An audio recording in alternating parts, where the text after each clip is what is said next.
اللہ تعالیٰ اپنی مہربانی فرمائے، اللہ پاک ذات سب کو اللہ عافیت سے رکھے، اللہ اپنے حفظ و امان میں رکھے سب کو اللہ تعالیٰ۔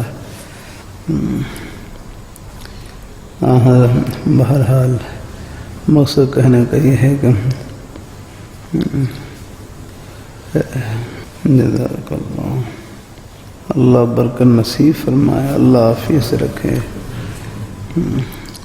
اے مسلمان، کیا حضرت صلی اللہ علیہ وسلم کے قائم مقام کے لیے کسی سنہ کی ضرورت نہیں، بلکہ ضرورت مطلب یہ ہے کہ اللہ تعالیٰ اپنی مہربانی فرمائے، اللہ تعالیٰ اپنی مہربانی فرمائے، اللہ تعالیٰ اپنی مہربانی فرمائے۔ اگلی بات کا مفہوم یہی ہے کہ امام کا انتخاب بھی پوری ذمہ داری سے کرنا چاہیے۔ ایک الفاظ سنائی دیتا ہوں، حضرت صلی اللہ علیہ وسلم کے قائم مقام کے لیے کسی سنہ کی ضرورت نہیں۔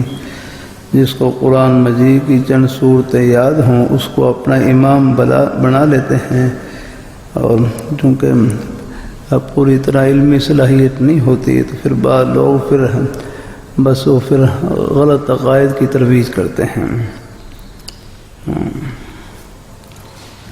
اللہ تعالیٰ اپنی مہربانی فرمائے، اللہ عافیت سے رکھے سب کو، اللہ تعالیٰ عافیت سے رکھے، اللہ پاک